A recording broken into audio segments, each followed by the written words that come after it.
Good evening. आप सभी को वॉइस ऑफ करियर में पुनः स्वागत है। आज साइंस का डिस्कशन करने वाले हैं सेट 2 का।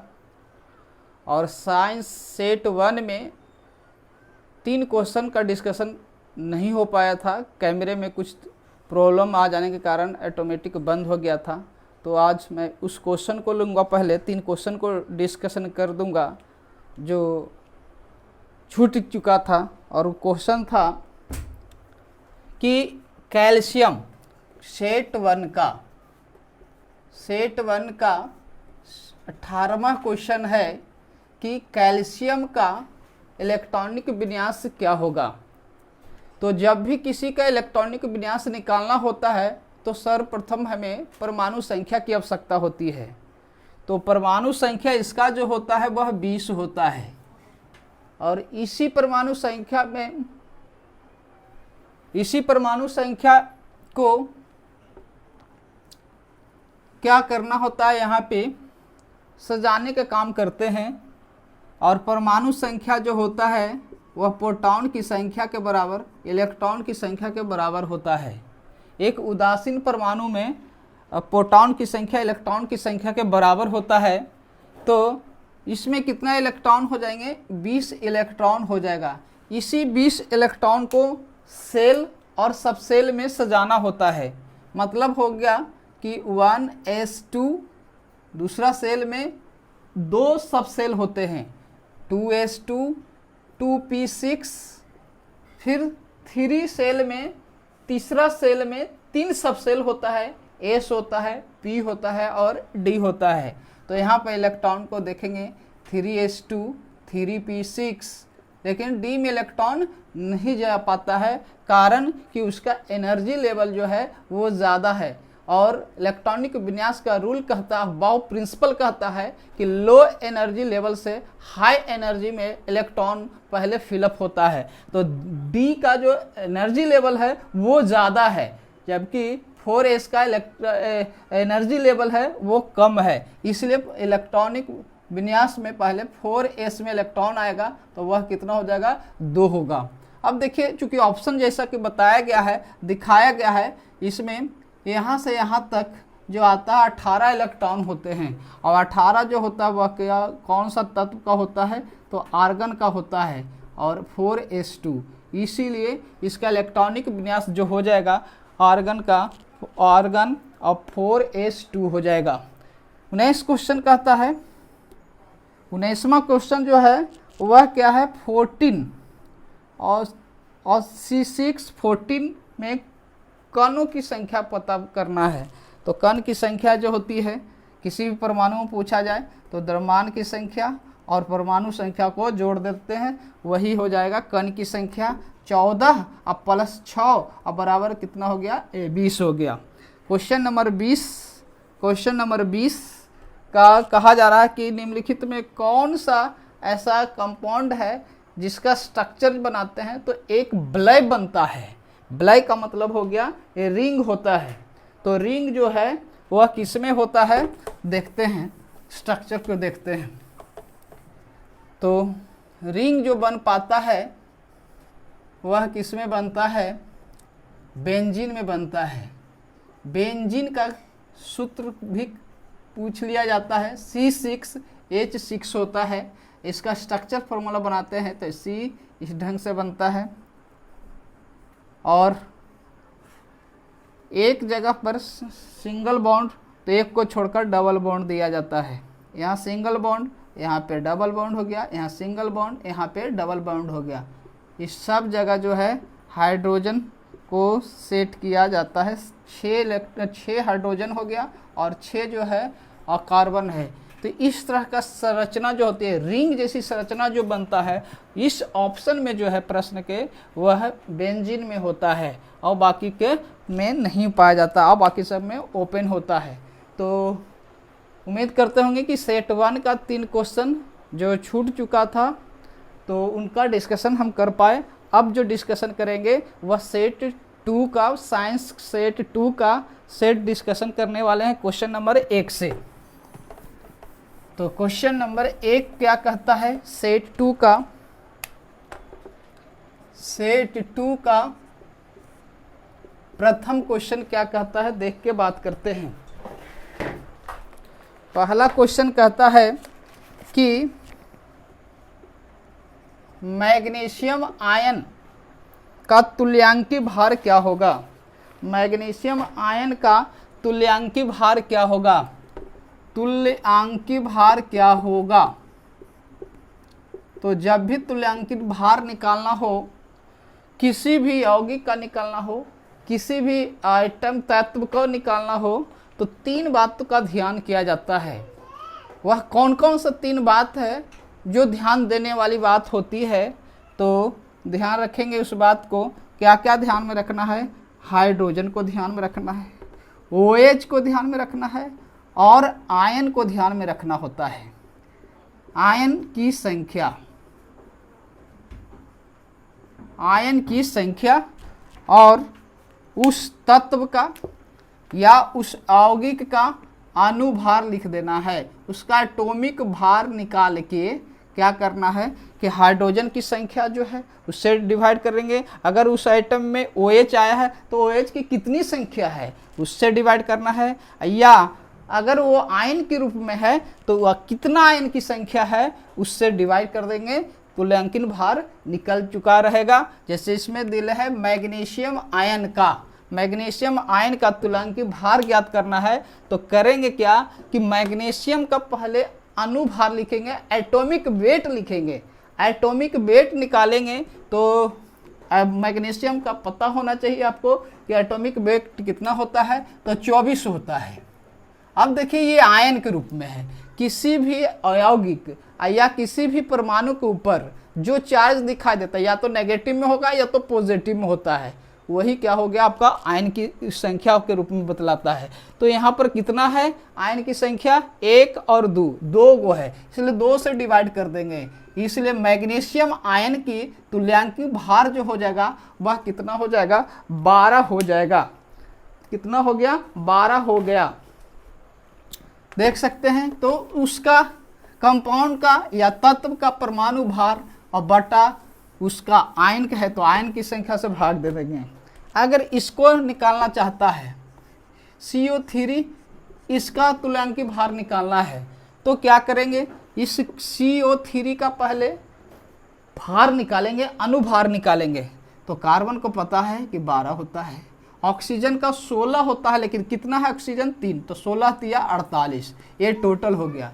इसमें आयन की संख्या कितना है तो 2 है, भाग दे दीजिए, ये 60 हो जाएगा, भाग कितना हो जाएगा 30 हो जाएगा।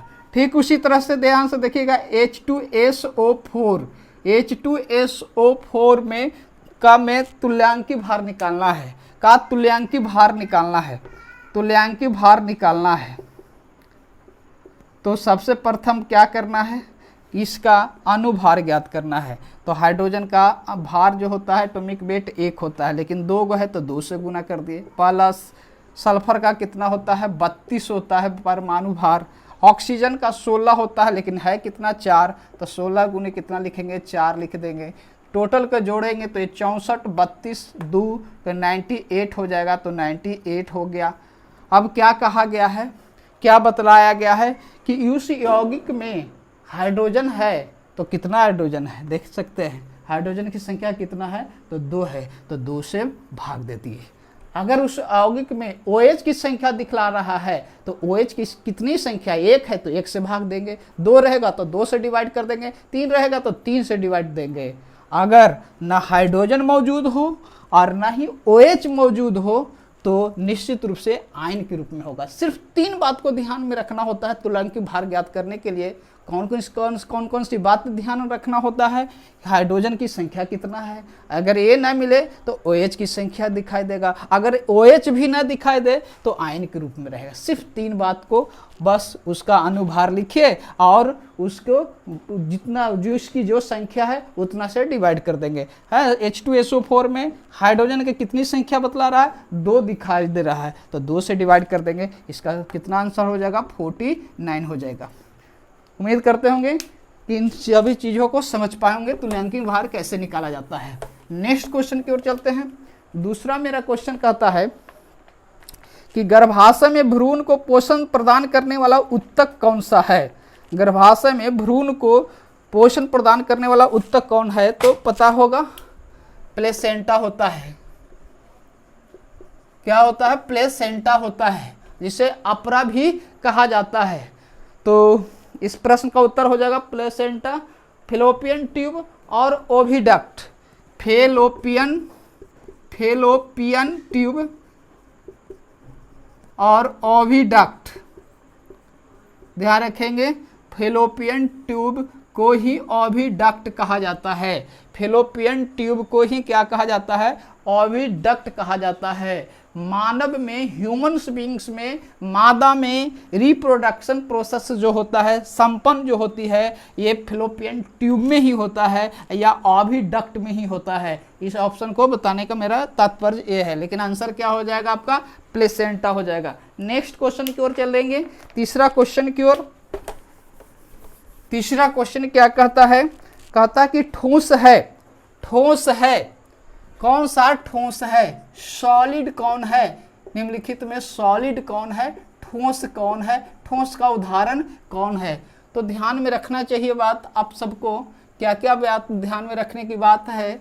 जैसे फ्लोरीन हो गया, क्लोरीन हो गया। फ्लोरीन जो है ये गैस होता है, मालूम होना चाहिए। ये भी क्या है? गैस है, जिसका ब्लीचिंग पाउडर में यूज किया जाता है।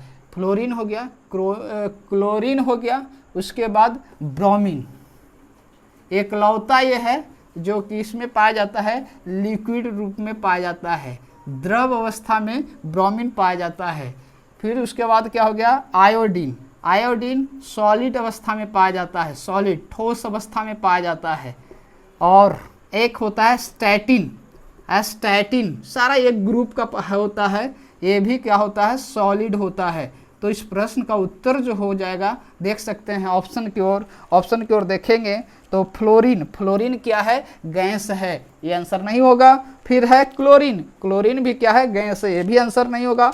ब्रोमीन, ब्रोमीन क्या है? लिक्विड है, द्रव अवस्था है। प्रश्न किस में है? ठोस अवस्था में, तो ये भी आंसर नहीं होगा। आयोडीन या स्टैटिन, दोनों में से कोई एक होगा आंसर, लेकिन ऑप्शन में कौन सा है? स्टैटिन है, इसलिए प्रश्न का उत्तर जो हो जाएगा स्टैटिन हो जाएगा। नेक्स्ट क्वेश्चन देखेंगे, अगला चौथा क्वेश्चन कहता है नाइट्रोजन गैस के 6 मोल का आयतन कितना हो जाएगा? कितना मोल का? 6 मोल का आयतन कितना होगा? 6 मोल का आयतन कितना होगा? वॉल्यूम कितना हो जाएगा? तो ध्यान से सुनेंगे या जानेंगे कि 1 मोल में कितना आयतन होता है। 1 मोल में जो होता है 22.4 लीटर होता है, 22.4 लीटर होता है। यहाँ पर कितना मोल पूछा गया है? तो 6 मोल पूछा गया है। बहुत सिंपल सी बात है, यूनिट मीटर लगा देंगे अपने आप हो जाएगा। तो 22.4 गुने कितना हो जाएगा? 6, यानी कि 6 चौका 24 हो जाएगा। 22 छक्का 32 से 132 और 2 कितना हो गया? 134 ये लीटर हो गया। इस प्रश्न का उत्तर हो जाएगा।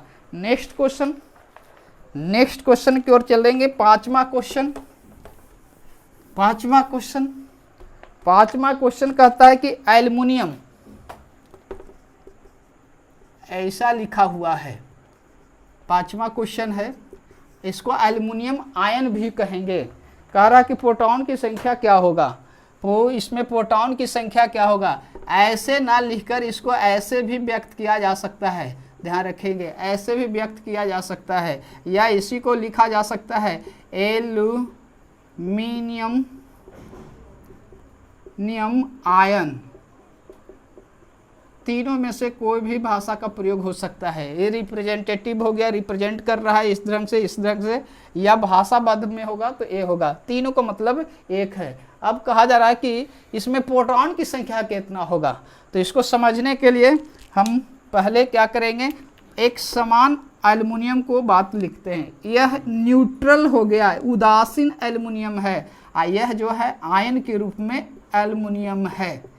इसमें और इसमें डिफरेंस क्या है, निश्चित रूप से आप समझ पाएंगे। कब कोई भी परमाणु उदासीन होता है तो उदासीन का पहचान क्या होता है? ना तो उस पर नेगेटिव चार्ज होगा और ना ही पॉजिटिव चार्ज होता है।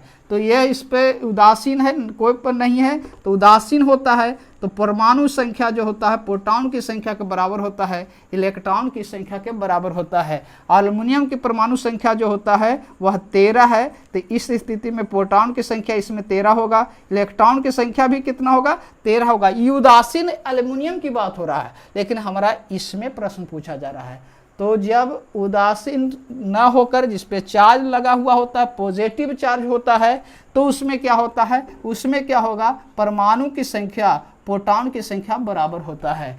परमाणु की संख्या और प्रोटॉन की संख्या समान होते हैं। तो परमाणु संख्या एल्युमिनियम का 13 आज भी है, कल भी है, हमेशा भी रहेगा। तो प्रोटॉन की संख्या जितना होता है उतना ही परमाणु की संख्या होता है, इसीलिए इसमें भी प्रोटॉन की संख्या कितना होगा, 13 होगा। लेकिन इलेक्ट्रॉन की संख्या जब भी ज्ञात करना हो, जब पॉजिटिव चार्ज होता है, तो जितना पॉजिटिव चार्ज है उसमें प्रोटॉन की संख्या में माइनस हो जाता है, मतलब डिडक्ट हो जाता है। तो 13 गो प्रोटॉन की संख्या है, जिसमें 3 गो इलेक्ट्रॉन है जो क्या हो गया है, माइनस हो जाएगा। तो इसमें इलेक्ट्रॉन की संख्या कितना हो जाएगा, 10 हो जाएगा। लेकिन प्रश्न क्या था, प्रोटॉन की संख्या पूछा जा रहा था, इसलिए इसमें प्रोटॉन की संख्या कितना हो जाएगा, 13 हो जाएगा इस प्रश्न का उत्तर। Next question, question number 6। Question number 6 क्या कह रहा है कि संतुलित करना है। क्वेश्चन नंबर 6 को संतुलित करना है। CH3 CH2OH प्लस 3O2 को संतुलित करना है, और 4 गो ऑप्शन दिले हैं। 4 ऑप्शन दिया हुआ है, CO2 plus 3H2 plus heat है, एनर्जी निकलता है, सॉरी ऊर्जा लिखा हुआ है। हमको देखना है कार्बन पर सारा को एटम की संख्या बराबर है कि नहीं बराबर है। 2CO2 plus 3H2O plus 4CO2 plus H2O। अब देखिए इसको संतुलित करना है। यह संरचना जो है, यह इक्वेशन है, पेपर में पूछा जा चुका है, कौन सा संतुलित होगा। तो सबसे पहले देखेंगे यहाँ पे कि इसमें कितना कार्बन है। ध्यान से देखिएगा, एक कार्बन कितना कार्बन हो गया, 2 कार्बन। तो इसके दूसरे साइड में इक्वेशन में 2 कार्बन दिखाई देना चाहिए। तो देखते हैं पहला ऑप्शन में मात्र 1 कार्बन है, ये आंसर नहीं हो सकता है। बी में आते हैं तो बी में कार्बन की संख्या कितना है, मात्र 1 है, ये भी आंसर नहीं होगा। यहाँ पर ध्यान से देखेंगे, यहाँ पर तो इसमें कार्बन की संख्या कितना है, 2 है, तो ये हो सकता है, अभी हो सकता है। चौथा ऑप्शन देख लेते हैं, चौथा में कार्बन की संख्या मात्र 1 है, तो ये भी आंसर नहीं होगा। आंसर कितना हो गया, AC हो गया। तो देख सकते हैं सिर्फ और सिर्फ एक एलिमेंट को से पकड़कर आंसर तक पहुंच गए। कार्बन की संख्या यहाँ पर कितना था, 2 था, मात्र 2 था, जो ऑप्शन सी में दिखाई दिया, ये प्रश्न का उत्तर हो जाएगा। और किसी को चेक करने की आवश्यकता नहीं है। अगर हाइड्रोजन है या ना है, फिर भी कौन सही होगा, सी वाला ही सही होगा, लेकिन सही होना चाहिए। नेक्स्ट क्वेश्चन देखते हैं, 7वां क्वेश्चन। 7वां कहता है क्या है कि कौन सा है जो कथन सत्य नहीं है। कौन सा कथन सत्य नहीं है, इसको लिखना होगा। पेपर में पूछे गए हैं, बहुत महत्वपूर्ण भी है, इसको समझाने के लिए हमको लिखना पड़ेगा। ऑक्सीकरण के ऑक्सीकरण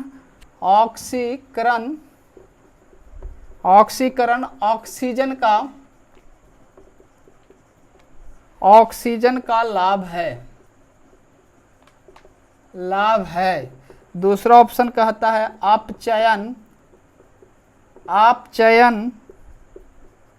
हाइड्रोजन का लाभ है।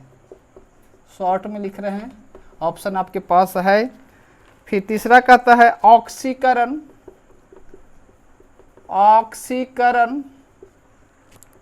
हाइड्रोजन की हानि है। चौथा ऑप्शन कहता है ऑक्सीकरण हाइड्रोजन का लाभ है। ये 4 ऑप्शन है, इसी 4 ऑप्शन को समझना है। तो ज़रा देखिएगा, ऑक्सीकरण और ऑक्सीकरण, ऑक्सीकरण या अवकारक, अवकारक या बोलेंगे उपचयन या अपचायक। इसका दूसरा साइड समझिएगा, अवकरण या ऑक्सीकारक,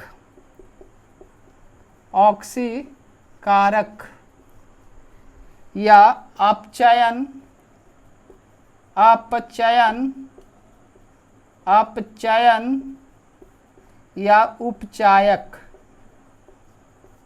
क्या होता है समझेंगे, इतना बात से बहुत सारी बातें क्लियर हो जाना चाहिए। ऑक्सीकरण या अवकारक क्या होता है, तो सबसे पहली बात जहाँ पे ऑक्सीजन का जुटना, ऑक्सीजन का जुटना, ऐड होना, क्या होगा, ऑक्सीकरण कहलाता है, अवकरण कहलाता है, या उपचयन कहलाता है, या अपचायक कहलाता है। एक बात इसका में दूसरा बात होता है कि इलेक्ट्रॉन का त्याग करना, इलेक्ट्रॉन का त्याग करना, इलेक्ट्रॉन का जहाँ पर इलेक्ट्रॉन का त्याग होता है उसी को ऑक्सीकरण भी कहते हैं, या अवकारक कहते हैं, उपचयन भी कहा जाएगा, या अपचायक भी कहा जाएगा। इस साइड में जरा देखते हैं, अवकरण क्या होता है, ऑक्सीकारक क्या होता है, अपचयन या उपचायक क्या होता है। तो अवकरण या ये चारों टर्म का मतलब हो गया कि जहाँ पे हाइड्रोजन का जुटना, हाइड्रोजन का ऐड हो जाना क्या कहलाएगा, अवकरण या ऑक्सीकारक या अपचयन या उपचायक कहलाता है। या बात हो सकता है इलेक्ट्रॉन का गेन होना, गेन का मतलब हो गया प्राप्ति होना, यहाँ त्याग होता है, यहाँ पर गेन होता है, यही क्या कहलाता है, अवकरण कहलाता है। तो पहला सवाल क्या था, 7वां कह रहा था कौन सा सत्य नहीं है, सत्य नहीं है, सत्य नहीं है, ये सवाल पूछा गया है। सत्य नहीं है इसका मतलब क्या ढूंढना है, असत्य वाला ढूंढना है। कह रहा है कि ऑक्सीकरण, ऑक्सीजन का लाभ होता है। तो ऑक्सीकरण में क्या होता है कि ऑक्सीजन का जुट जाना होता है, जुट जाना का मतलब लाभ हो जाना होता है। दैट मीन्स ए वाला सही है, ऑप्शन सही है, लेकिन आंसर क्या बनाना है, सत्य नहीं है, इसलिए ये आंसर नहीं होगा। अकॉर्डिंग टू ऑक्सीकरण, ऑक्सीजन का क्या होता है, जुट जाना यानी लाभ होता है। ये स्टेटमेंट सही है, लेकिन हमारा आंसर जो बताना है वो गलत है। कौन सा गलत है वो चूज करना है, इसलिए पहला वाला आंसर जो है, आंसर की बात नहीं, स्टेटमेंट सही है, लेकिन अकॉर्डिंग टू जो क्वेश्चन है उसके अनुसार ये गलत है, उसके अनुसार गलत है। समझने का प्रयास करेंगे हम क्या समझाना चाह रहे हैं। फिर कहता अपचयन, अपचयन में जरा देखिएगा क्या कहता है, हाइड्रोजन का जुट जाना होता है। तो यह भी स्टेटमेंट क्या है, सत्य है। हमको कहता है कौन सत्य ना है, इसको ढूंढना है। फिर देखिए क्या कहता है, चौथा में देखिए ऑक्सीकरण में क्या है, हाइड्रोजन का लाभ होता है। बिल्कुल स्टेटमेंट क्या है, गलत है। ऑक्सीकरण में क्या होता है, ऑक्सीजन का लाभ होता है। इसमें क्या कह रहा है कि हाइड्रोजन का लाभ होता है, ये बिल्कुल स्टेटमेंट क्या है, गलत हो जाएगा। इस प्रश्न का उत्तर जो होगा, गलत जो है वही प्रश्न का उत्तर होगा, इसलिए इस प्रश्न का उत्तर जो होगा वह डी होगा। सी में कहता है ऑक्सीकरण में जो है हाइड्रोजन का हानि है, ऑक्सीकरण में हाइड्रोजन का हानि है। हानि होता है कि ना होता है इसके बारे में कोई पता नहीं है, हम सिर्फ जानते हैं कि ऑक्सीकरण में ऑक्सीजन का लाभ होता है, ऑक्सीजन का जुटना होता है। कुछ बातें इसमें सत्य है और कुछ बातें जो है इसमें गलत है, लेकिन हमको पूर्ण रूप से गलत ढूंढना है। तो कौन सा है, चौथा ऑप्शन। उम्मीद करते होंगे कि यह सारी बातें, ये ऑक्सीकरण, अवकारक उपचयन अपचायक। इस प्रश्न को देने का मकसद मेरा यही था कि इन बातों को समझा पाए, हालांकि पेपर में पूछे जा चुका है। नेक्स्ट क्वेश्चन देखते हैं। अगला क्वेश्चन 8वां क्वेश्चन क्या कहता है। 8वां क्वेश्चन जो है, कहा जाता है कि डोबेनाइनर के त्रिक का पहला और तीसरा सदस्य जो है, पहला और तीसरा सदस्य जो है, 8वां क्वेश्चन लिथियम है और कौन सा है, तीसरा सदस्य जो है वो पोटेशियम है, पोटेशियम है। तो इस त्रिक का दूसरा सदस्य कौन सा होगा, इस त्रिक का दूसरा सदस्य कौन सा हो जाएगा। तो आपको पता होना चाहिए कि डोबेनियर ने एक ट्राइड बनाया था।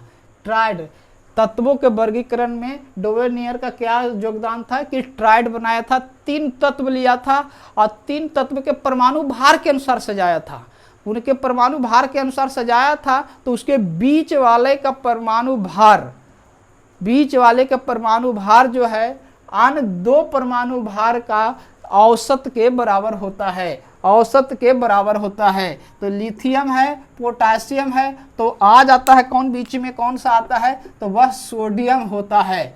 इसका और इसका, लिथियम का और पोटेशियम का परमाणु भार का योग जो है, और उसमें 2 से जब भाग देंगे, औसत का मतलब होगा कितना, लिथियम और पोटेशियम 2 हो गया, 2 से भाग देंगे तो सोडियम के परमाणु भार के बराबर आ जाना चाहिए। आपको मालूम होना चाहिए कि इसका परमाणु भार कितना होता है, 7 होता है। इसका परमाणु भार कितना होता है, 23.5 होता है, और इसका जो होता है 39 होता है। तो सोडियम का परमाणु भार जो है, जैसे कि 23 है, कितना है परमाणु भार, 23.5। तो इसका औसत, लिथियम का और पोटेशियम का औसत निकाल देना है परमाणु भार का। तो 9 और 7 कितना हो गया, 9 और 7 16, और ये कितना हो जाएगा, 3 3 4 हो जाएगा 46, अर्थात ये कितना हो जाएगा, 23 हो गया, जो लगभग क्या करता है, मैच करता है। लेकिन इनका जो ट्राइड था, मात्र 3 गो ट्राइड बनाए थे और उसके बाद ख़त्म हो गया था, ख़त्म नहीं हुआ था, मतलब अपने नियम को फॉलो नहीं कर पा रहा था, इसीलिए इनके वर्गीकरण में ज़्यादा योगदान नहीं रहा। उसके बाद एक आगे ख़त्म हो गए। नेक्स्ट, ख़त्म होने का मतलब हो गया इनकी जो कंसेप्ट था त्याग दिया गया। तो लिथियम हो गया और कौन था, सोडियम और पोटेशियम। क्लोरीन, ब्रोमीन और आयोडीन भी होता है, क्लोरीन, ब्रोमीन, आयोडीन भी होता है इनका, और एक ट्राइड है। क्लोरीन, ब्रोमीन, आयोडीन होता है, फिर होता है कैल्शियम होता है, स्ट्रांसियम होता है और बेरियम होता है। आइए पहला तो बताए ही, लिथियम, उसके बाद सोडियम और उसके बाद क्या हो गया, पोटेशियम। यही 3 गो ट्राइड बनाए थे, ध्यान में रखिएगा। तीनों ट्राइड कौन कौन सा आता है, ये 3 गो ही बनाए थे। इसी को त्रियक भी बोला जाता है या ट्राइड भी बोला जाता है। तो नेक्स्ट देखते हैं क्वेश्चन।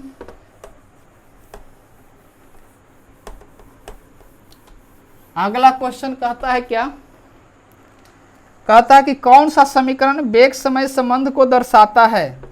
पहला क्वेश्चन जो है, सॉरी 9वां का पहला ऑप्शन जो है, एस बराबर यूटी प्लस हाफ AT²।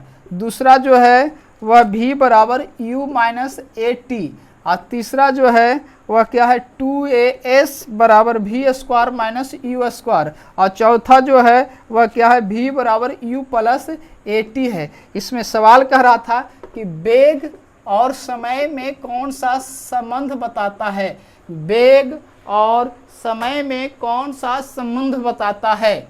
तो वेग और समय में कौन सा संबंध बतलाता है। तो पहली बात जानना चाहिए कि गति के 3 समीकरण होते हैं। गति के कितने समीकरण होता है, 3 समीकरण होता है। कौन कौन सा समीकरण होता है आप सबको मालूम होना चाहिए। पहला, गति का पहला समीकरण होता है, मालूम होना चाहिए कि v बराबर u प्लस AT होता है, ये पहला समीकरण है। जबकि दूसरा समीकरण जो होता है s बराबर ut प्लस हाफ AT² होता है, और तीसरा जो होता है वह होता है v² बराबर u² प्लस 2AS होता है। गति का प्रथम समीकरण, द्वितीय समीकरण, तृतीय समीकरण, ये दोनों ये सवाल जो ए भी सवाल और ए भी सवाल, कौन सा प्रथम है, कौन सा द्वितीय है, कौन सा तृतीय है, ये दोनों के दोनों सवाल जो है पेपर में पूछे जा चुके हैं, चाहे एलपी में हो चाहे ग्रुप डी के पेपर में हो।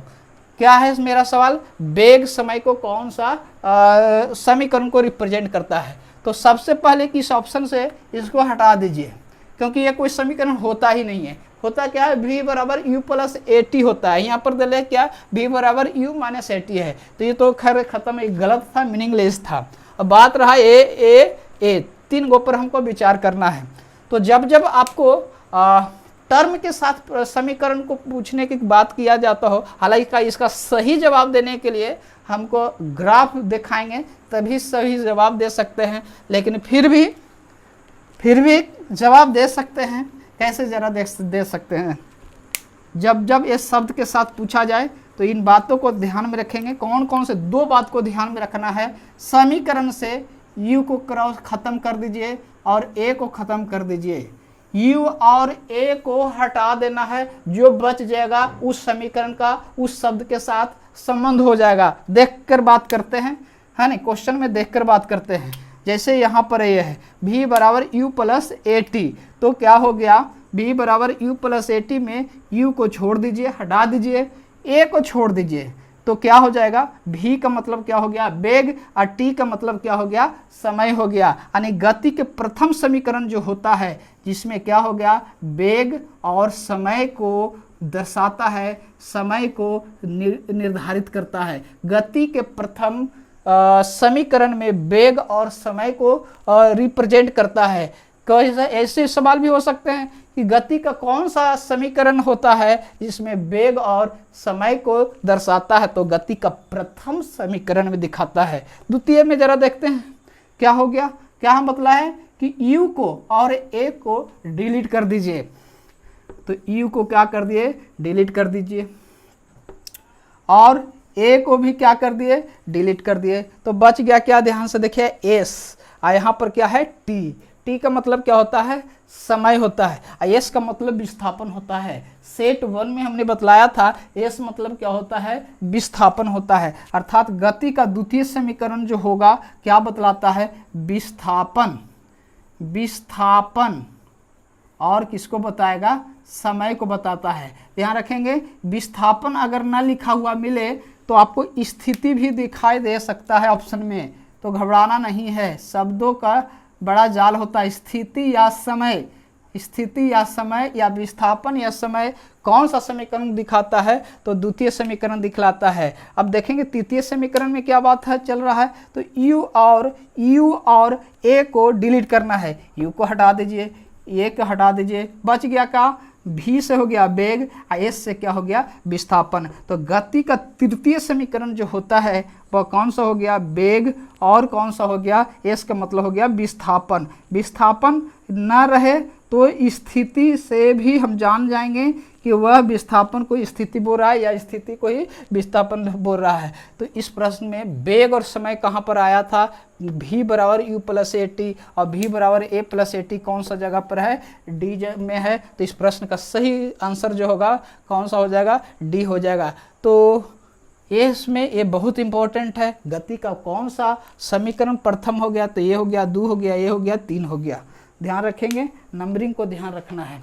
नेक्स्ट क्वेश्चन देखते हैं आगे।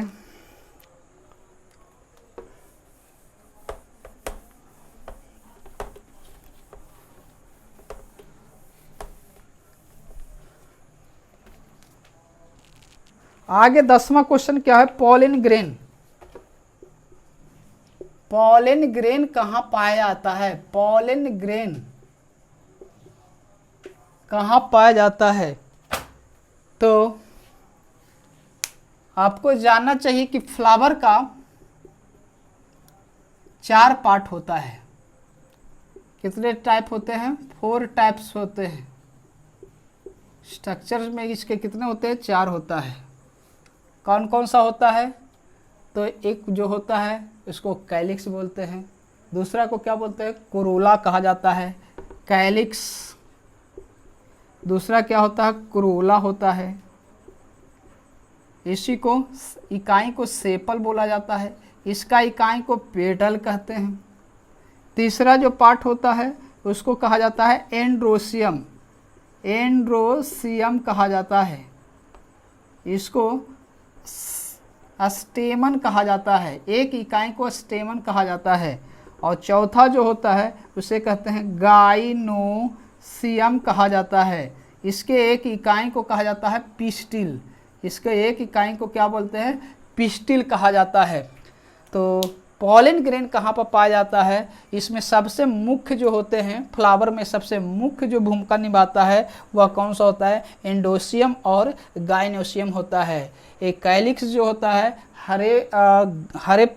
हरे रंग का होता है, बस ये सपोर्ट करता है, इसकी एक इकाई क्या कहलाती है, सेपल कहलाती है। कोरोला जो होता है फूल का सबसे आकर्षक पार्ट होता है, सबसे रंगीन भाग होता है। करोरा जो है फूल का ये पूछा जाए कि फूल का सबसे रंगीन पार्ट कौन सा होता है, जैसे लाल, हरा, नीला जो भी कोई कलर होता है तो इसमें पाया जाता है, कोरोला में पाया जाता है। इसका एक इकाई क्या हो गया, पेटल हो गया। जबकि रिप्रोडक्टिव पार्ट जो होता है फ्लावर का एंडोसियम होता है और गाइनेशियम होता है। एंडोसियम को मेल कहा जाता है, मेल पार्ट कहा जाता है, जबकि गाइनेशियम को फीमेल पार्ट कहा जाता है, फीमेल पार्ट कहा जाता है। और आगे देखकर बात करते हैं इसमें क्या क्या महत्वपूर्ण बातें हैं इसके अंतर्गत, देखते हैं। बात होगा एंडोसियम का, एंडोसियम का बात करेंगे तो एंडोसियम का पहली बात कि एक इकाई क्या कहलाती है, स्टेमन कहलाती है। यही जो होता है आपका मेल पार्ट होता है। कभी कभी ये भी बोल देता है कि निम्नलिखित में मेल कौन सा है, फ्लावर का मेल पार्ट कौन सा है, तो बहुत सारे पार्ट हो सकते हैं, ठीक है। तो देखते हैं इसका कौन कौन सा पार्ट है, एग्जाम्पल के तौर पर दिखाने का प्रयास करते हैं। ऐसा ये जो होता है इसको स्टेमन कहा जाता है, तंतु कहते हैं स्टेमन, ठीक है। इसको कहा जाता है एंथर कहा जाता है, एंथर। प्राकुश कहा जाता है। आगे इसके अंदर जो होती है एक संरचना पाई जाती है, छोटी छोटी संरचना पाई जाती है, उस संरचना का नाम होता है पॉलन ग्रेन। क्या होता है, पॉलन ग्रेन होता है, पॉलन ग्रेन, जिसको प्राक्कन कहते हैं, कण कहा जाता है, इसको प्राकोष कहते हैं। तो सवाल क्या है था कि पॉलन ग्रेन कहाँ पर पाया जाता है, तो पॉलन ग्रेन कहाँ में पाया जाता है, तो एंथर में पाया जाता है। देखिए सारा का सारा पार्ट जो है मेल पार्ट है, फ्लावर का मेल पार्ट, स्टेमन भी हो गया, पॉलन ग्रेन हो गया और एंथर भी हो गया। और जवाब मेरा हो गया पॉलन ग्रेन कहाँ पर पाया जाता है, तो एंथर में पाया जाता है। और इससे और सवाल ये होता है कि फल कहते हैं, फूल का सबसे मेन पार्ट कौन सा होता है, रिप्रोडक्टिव पार्ट ऑफ मेल कौन सा होता है, तो रिप्रोडक्टिव मेन मुख्य रिप्रोडक्टिव पार्ट ऑफ फ्लावर कौन सा होता है, तो उसको बोला जाता है पॉलन ग्रेन कहते हैं, पॉलन ग्रेन कहा जाता है, पॉलन ग्रेन उसे कहा जाता है। Main reproductive part of flower कहा जाता है, पॉलन ग्रेन को कहते हैं। कहाँ पाया जाता है, तो एंथर में पाया जाता है। इसका एक इकाई क्या कहलाता है, स्टेमन कहलाता है। तो एक पार्ट हो गया, ये हो गया, एक नाम स्टेमन हो गया, ये भी मेल पार्ट है, एंडोसियम भी मेल पार्ट है, एंथर भी मेल पार्ट है और पॉलन ग्रेन भी मेन पार्ट है। लेकिन इस सब में इम्पोर्टेंट के बाद कौन सा होगा, महत्वपूर्ण बातें कौन सी है, तो main reproductive part of flower कौन कहलाता है, तो पॉलन ग्रेन कहलाता है। आगे देख के बात करते हैं गाइनोसियम। गाइनोसियम की बात करें, चौथा पार्ट होता है गाइनोसियम। गाइनोसियम की बात किया जाए तो गाइनोसियम की एक इकाई क्या कहलाता है, पिस्टल कहलाती है। एक इकाई क्या कहलाता है, पिस्टल कहलाता है। और इसमें कौन कौन से पार्ट होते हैं देख सकते हैं, बस रिप्रेजेंट कर रहे हैं।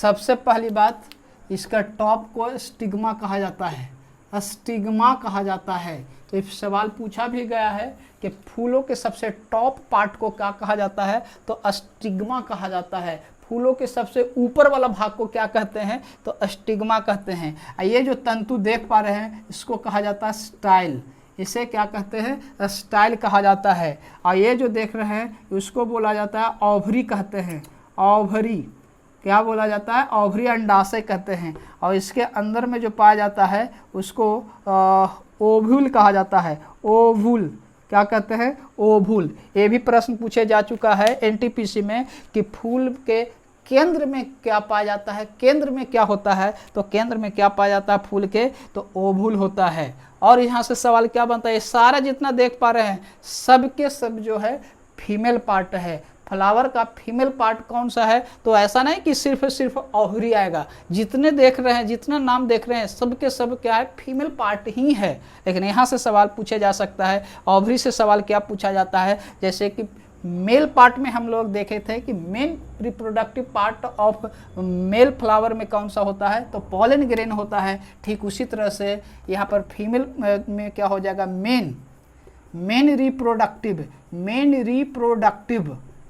Reproductive part of female flower कौन सा होगा, मुख्य जो है फीमेल फ्लावर का जननांग कौन सा होता है, अंग कौन सा होता है, तो जवाब क्या होना होगा, यहाँ पर बहुत सारे है टर्म, कौन सा होता है, तो वह होता है ओवरी, अंडाशय। क्या होता है, अंडाशय होता है, इसका सही आंसर होगा। और क्या होगा, ओवरी से क्या बनता है, ओवरी से क्या बनता है, तो ध्यान रखेंगे, तो ओवरी से जो बनता है वह फ्रूट बनता है, जबकि ओव्यूल से क्या बनता है, सीड बनता है। ये भी सवाल पूछे जा चुके हैं, ओवरी से क्या बनता है, तो फ्रूट बनता है। ओव्यूल से क्या बनता है, तो सीड्स बनता है। ओव्यूल कहाँ पर पाया जाता है, तो फूल के केंद्र में पाया जाता है।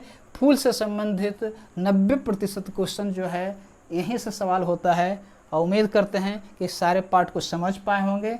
अगर नहीं समझ पा रहे होंगे तो पुनः उसको लिखने का प्रयास कीजिए, क्योंकि ऐसा कोई एग्जामिनेशन ना होता है जहां फ्लावर से संबंधित नहीं होता है, क्योंकि पादप जगत का रिप्रोडक्टिव पार्ट जो होता है फ्लावर ही होता है। पूरे पादप का रिप्रोडक्टिव पार्ट कौन सा होता है, फूल होता है। इसलिए फूल पर अक्सर सवाल पूछे जाते हैं। नेक्स्ट क्वेश्चन देखकर बात करते हैं। नेक्स्ट क्वेश्चन जो है 12 होगा या 11 होगा, देखकर बात करते हैं। आगे क्वेश्चन कहता है, 11वां क्वेश्चन है, किसी गोला का तापमान 60 डिग्री है, तापमान कितना दिले है, 60 डिग्री सी दिले है, 60 डिग्री सी दिले है, तो रोमर में माप क्या होगा। तो आप सबको एक रिलेशन जानना चाहिए, क्या होता है कि ये सेल्सियस हो गया, फिर फ़ारेनहाइट में भी होता है तो -32/9 बराबर, केल्विन में अगर होता है तो 273/5। अगर रोमर में पूछा जाता है तो यहाँ पर आएगा आपका क्या, R बटा कितना होता है, 4। लेकिन हमारा सवाल जो है कि जिसके में जो रिलेशन होगा उसको दोनों को लेना है। सेल्सियस में देले है, रोमर में निकालना है, तो सेल्सियस वाला C/5 अब बराबर कर दिया R बटा कितना, 4। C का मान कितना है, 60 डिग्री सेल्सियस है, अब बटा 5 बराबर R बटा 4। इसको सोल्व करेंगे तो 12 बार में कैंसिल हो जाएगा, तो R बराबर कितना हो जाएगा, 12 चौका 48। 48 प्रश्न का उत्तर हो जाएगा। नेक्स्ट क्वेश्चन देखते हैं। अगला क्वेश्चन, अगला जो है कहता है 12 न्यूमेरिकल ही है। क्वेश्चन नंबर 12 जो है न्यूमेरिकल है। आयतन प्रसार गुणांक, आयतन प्रसार गुणांक 7.5 है, तो क्षेत्रीय प्रसार गुणांक क्या होगा। तो देखेंगे, यह हो गया रेखीय प्रसार गुणांक का संकेत हो गया। बीटा जो होता है वो क्षेत्रीय प्रसार गुणांक है, और गामा जो होता है वह आयतन प्रसार गुणांक है। यह रेखीय प्रसार गुणांक हो गया, यह क्षेत्रीय प्रसार गुणांक हो गया, और ये जो है आयतन प्रसार गुणांक हो गया। ये है, और तीनों में रिलेशन होता है। वो क्या रिलेशन होता है, इसका जो अनुपात होता है 1, 2 और 3 होता है। 1, 2, 3 होता है। लेकिन हमारा सवाल जो दिले है वह कहता है कि आयतन प्रसार गुणांक 7.5 दिया हुआ है, यानी कि 3 का मान जो है वो 7.5 दिया हुआ है। 3 बराबर 7.5 है तो 1 बराबर कितना हो जाएगा, एक यूनिट का मान जब भी निकालना होता है तो डिवाइड कर देते हैं। तो डिवाइड करेंगे 7.5 से में 3 से तो 25 से कट जाएगा, यानी 25 का होने का मतलब एक अंक के बाद दशमलव भी बात करना है, 2.5 हो जाएगा, 1 यूनिट का मान हो जाएगा। यहाँ पर 2 यूनिट का मान निकालना है तो 2.5 से गुना करेंगे, तो 2 में 2.5 से गुना करेंगे तो ये कितना हो जाएगा, 5 हो जाएगा। हमारा यही पूछा जा रहा था कि क्षेत्रीय प्रसार गुणांक का मान कितना होगा, तो रिजल्ट कितना हो जाएगा, 5 हो जाएगा। अगर रेखीय प्रसार गुणांक का मान पूछता तो यहाँ पर भी 2.5 से गुना होता, तो 2.5 से गुना करते तो कितना होता, 2 होता। रेखीय प्रसार गुणांक पूछा जाता तो, लेकिन सवाल क्या था, क्षेत्रीय प्रसार गुणांक का मान ज्ञात करना था, तो 5 इस प्रश्न का उत्तर हो जाएगा। नेक्स्ट 12 के बाद 13, 12 के बाद 13 क्वेश्चन क्या कहता है,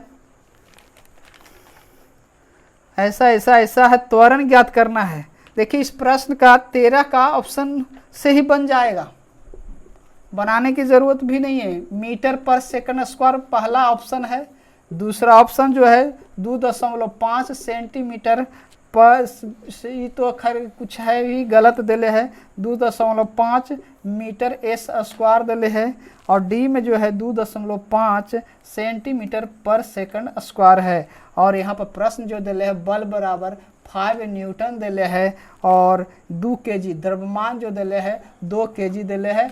ए का मान ज्ञात करना है, त्वरण का मान ज्ञात करना है। इस प्रश्न का उत्तर जो है वह बनाने पर डिपेंड नहीं करता है, ध्यान से देखिएगा। वो तो पिछले बार पेपर में ऐसा करके बहुत बच्चों को कन्फ्यूज कर दिया है। तो हमें हालांकि हमेशा मैं बात करते रहता हूँ कि क्वेश्चन सेटर के सोच को समझिए, वो चाहता क्या है, वो चाह रहा है कि बनाने आता है कि नहीं बनाता है, इस पर डिपेंड आंसर कर ही नहीं रहा है। इसका आंसर जो है यूनिट पर डिपेंड करता है, और यूनिट में भी गौर से देखेंगे तभी डिफ्रेंशिएट हो पाएगा। क्या होता है, क्या में होता है, हम इस पर कल भी चर्चा किए थे, सेट 1 में भी बताने का प्रयास किए थे कि क्या हो गया, त्वरण के एसआई मात्रक जो होता है या जी का मान जो होता है मीटर पर सेकंड स्क्वायर होता है। या तो इसको ऐसे लिखते हैं या तो इसको मीटर S-2 करके लिखा जाता है। कब, जब एम के पद्धति में होता है तब एसआई यूनिट रहता है, तब देख रहे हैं न्यूटन है। न्यूटन कब होता है, जब एम के सिस्टम में होता है तब होता है, जबकि सीजेसी सिस्टम में होता है तो बल का एसआई मात्रक डाइन होता है। तो सीजेसी सिस्टम में तो दिया हुआ नहीं है, तो इसका जब भी होगा तो मीटर पर सेकंड स्क्वायर ऐसा होगा या ऐसा होगा। ये दोनों के दोनों सही होता है, सही है, जबकि गलत क्या हो जाएगा, गलत इस ढंग से हो जाता है। ऐसे लिख जाना, ऐसे लिख जाना क्या होगा, ये गलत होता है।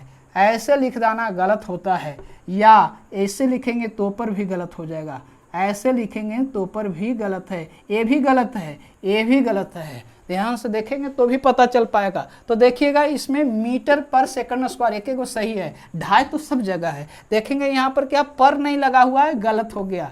यहाँ पर भी पर न लगा हुआ, गलत हो जाएगा, क्योंकि प्रश्न जो है एम के सिस्टम में है इसलिए सेंटीमीटर में नहीं आएगा, इसलिए गलत है। इस प्रश्न का उत्तर यूनिट पर और लिखने के तरीका पर डिपेंड कर रहा है, न कि बनाने के तरीका पर डिपेंड करता है। हमें इस प्रश्न से यही सीख लेना चाहिए। नेक्स्ट देखते हैं क्वेश्चन क्या कहता है जी। अगला क्वेश्चन 14 नंबर, क्वेश्चन नंबर 14 क्या कहता है, कहता है कि संवेग का बीमा क्या होगा। संवेग का बीमा क्या होगा। संवेग के बारे में सेट 1 में बहुत अच्छा से मैं समझाया था कि संवेग क्या होता है, संवेग में परिवर्तन को क्या कहते हैं, संवेग में परिवर्तन की दर को क्या कहते हैं। तो संवेग में परिवर्तन की दर को बल कहा जाता है, संवेग में परिवर्तन को आवेग कहते हैं। यहाँ संवेग किसके कहा जाता है, कभी भी किसी को बीमा निकालना हो, डायमेंशन ज्ञात करना हो तो सर्वप्रथम उसको फार्मूला ज्ञात करते हैं। उसका मतलब क्या होता है वो लिखना पड़ेगा। तो संवेग जो होता है तो वह मास और वेलोसिटी के गुणनफल को कहा जाता है, संवेग कहते हैं। जब जब डायमेंशन ज्ञात करना हो तो पहले फार्मूला लिखते हैं, और फार्मूला लिखने के बाद मात्र तीन यूनिट मेनली रूप से 99% में 3 रूप का प्रयोग होता है। कोई भी दूरी हो उसके लिए एल का प्रयोग होता है, चाहे लंबाई हो, चाहे चौड़ाई हो, चाहे ऊंचाई हो, चाहे तो गहराई हो, सबके सब डिस्टेंस है, उसके लिए एल लेटर का प्रयोग किया जाता है। उसके बाद द्रव्यमान के लिए एम का प्रयोग किया जाता है और सारा कैपिटल में। और उसके बाद समय के लिए किसका प्रयोग किया जाता है, टी का प्रयोग किया जाता है। 3 प्रकार के लेटर मेनली रूप से होता है, हालांकि अब और भी होता है, जैसे करंट वगैरह का भी होता है, टेम्परेचर वगैरह का भी होता है, लेकिन वो सबसे भौतिक राशि का उतना यूज नहीं हो पाता है। मेनली रूप से 3 को यूज होता है। तो द्रव्यमान का क्या हो गया, एम हो गया, लिख दिए। वेग किसे कहते हैं, तो वेग हम सब जानते हैं। वेग क्या होता है, विस्थापन में परिवर्तन की दर को वेग कहा जाता है। विस्थापन में परिवर्तन की दर को कहते हैं, विस्थापन में परिवर्तन की दर को कहा जाता है। विस्थापन का मतलब हो गया कि अगर एक रेखा में है तो वह दूरी हो जाता है तो एल हो जाएगा। दर का मतलब हो गया टाइम हो गया, यही हो गया। अगर इसको लिखना चाहेंगे तो एम हो जाएगा, एल होगा, और टी ऊपर लिखेंगे तो कितना हो जाएगा, माइनस हो जाएगा। अर्थात इसका वेग का डायमेंशन की बात करेंगे तो एम एल टी माइनस हो जाएगा इस प्रश्न का उत्तर। नेक्स्ट, अगला क्वेश्चन क्या कहता है, अगला कहता है प्रकाश संश्लेषण के लिए आवश्यक नहीं है। प्रकाश फोटोसिंथेसिस के लिए कौन सा आवश्यक नहीं होता है, तो देखेंगे पहले आवश्यक कौन है और आवश्यक कौन नहीं है। यहाँ से बहुत सवाल देखने को मिलता है, बार बार देखने को मिलता है। तो यहाँ से लगभग 15 क्वेश्चन बनते हैं, एक इक्वेशन दिखाएंगे, वहाँ से 15 क्वेश्चन आपको दिखाई देगा। तो क्या होता है कि वायुमंडल से क्या प्राप्त करते हैं, कार्बन डाइऑक्साइड की आवश्यकता होती है। वायुमंडल से किसकी आवश्यकता होती है, कार्बन डाइऑक्साइड की आवश्यकता होता है।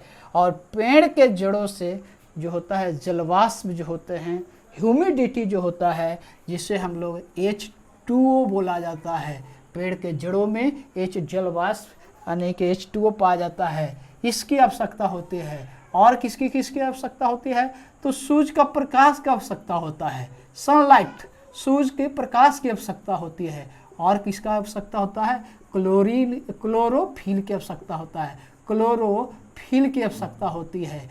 तो कौन कौन सा आवश्यकता हो गया, कार्बन डाइऑक्साइड, जलवाष्प, इसको जलवाष्प बोलेंगे, ये जलवाष्प हो गया, ठीक है।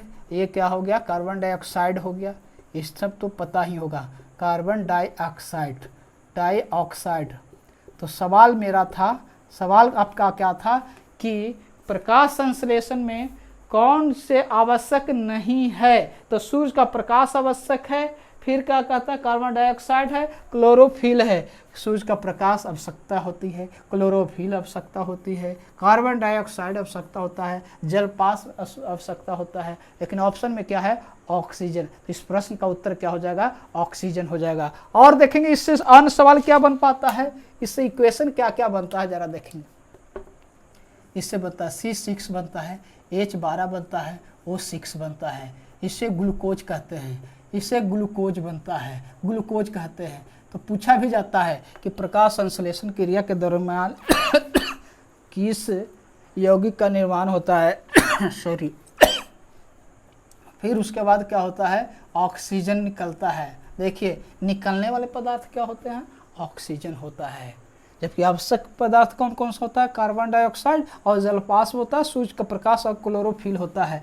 और क्या निकलता है, जल निकलता है, H2O निकलता है, ये जल हो गया।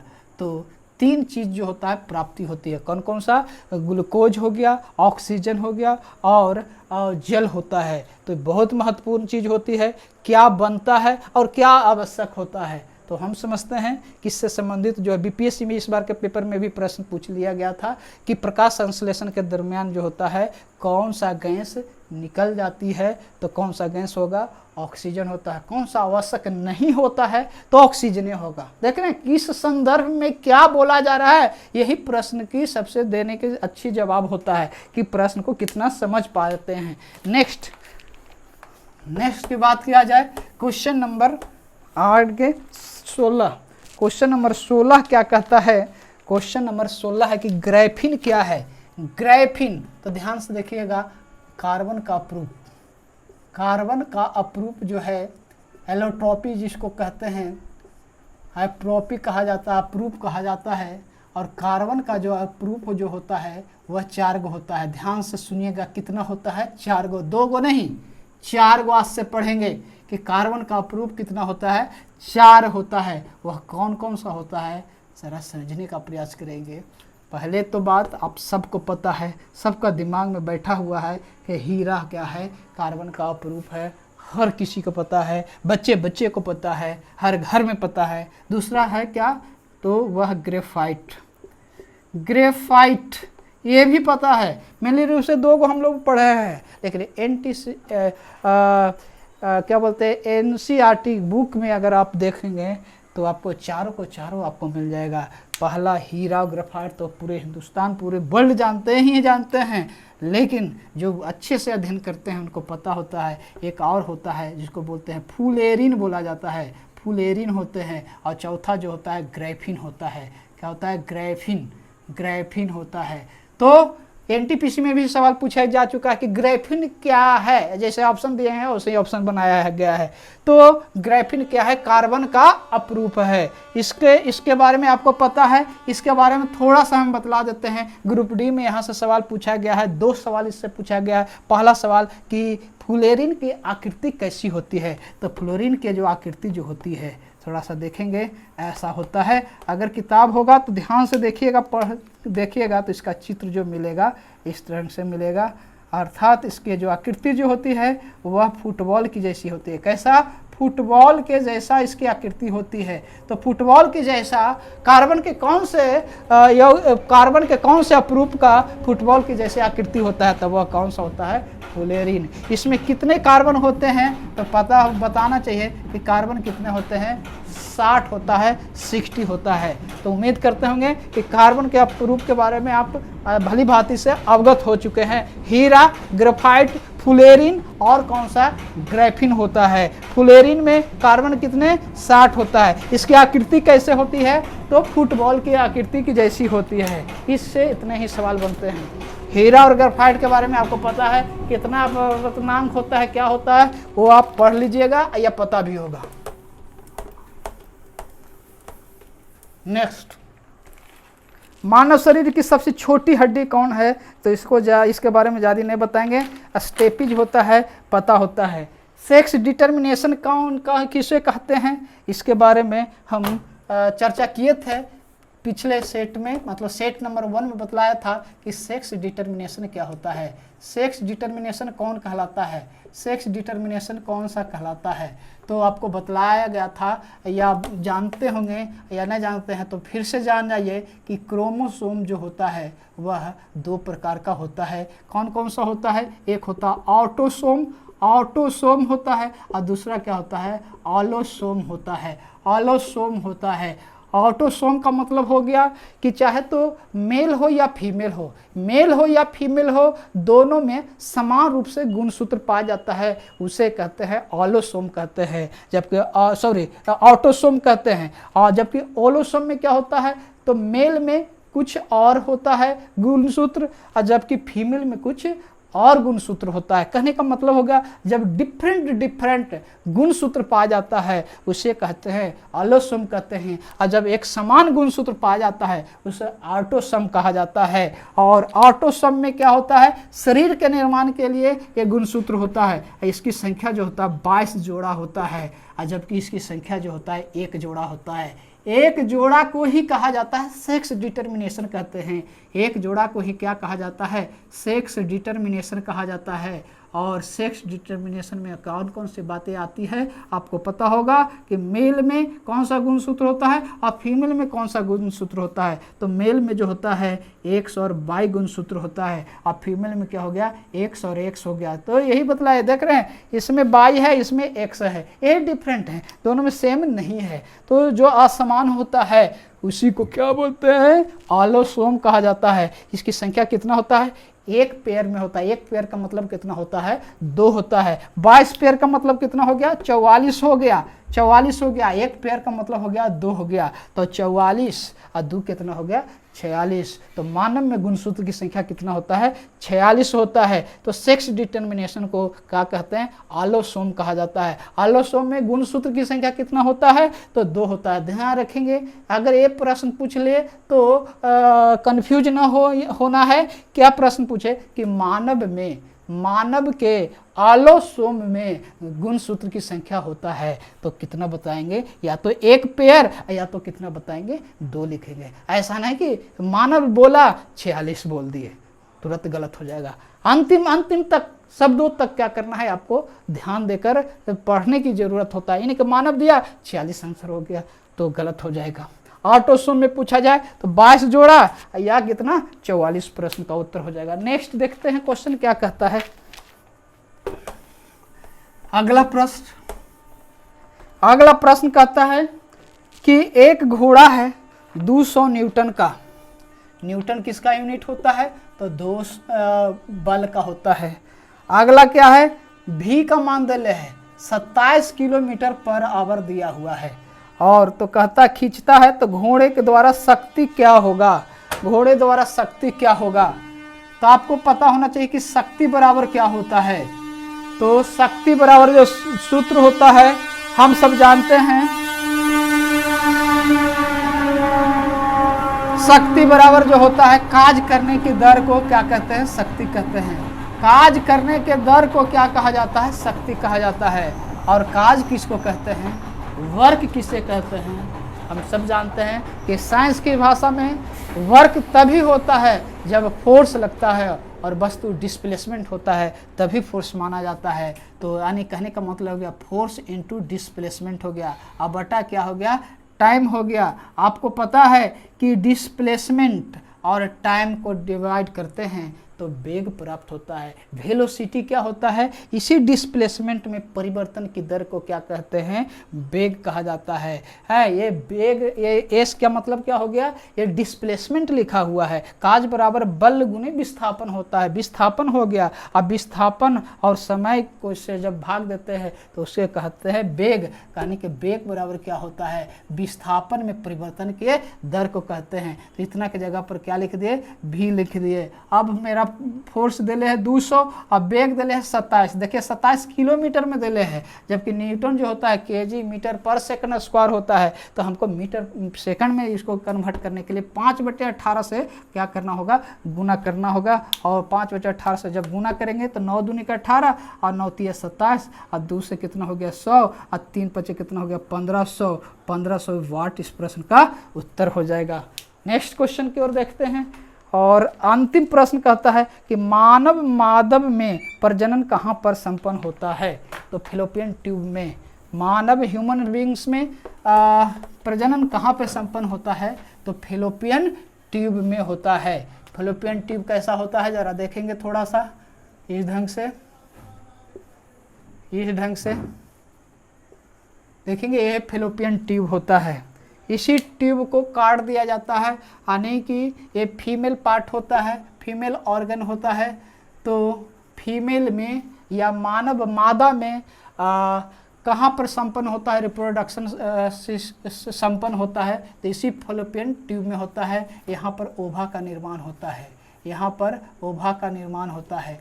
यहाँ पर ओवा रहता है। आपको इस थ्रू आता हुआ क्या है स्पर्म आता है और ये स्पर्म यहाँ पर क्या होता है मिलता है। तो ये सारा प्रोसेस कहाँ पर होता है फिलोपियन ट्यूब में होता है। तो इसी जब नसबंदी महिला की होती है तो इसी ट्यूब को क्या किया जाता है काट दिया जाता है जिसको बोला जाता है ट्यूबेक्टॉमी कहा जाता है। और जबकि पुरुषों की नसबंदी को क्या कहते हैं वेसेक्टॉमी कहा जाता है। तो उम्मीद करते होंगे कि आप सब इस सारा सेट जो बनाया गया बताया गया होगा आप समझ पाए होंगे। ठीक है फिर हम लोग कल नए सेट के साथ मिलेंगे। Bye bye.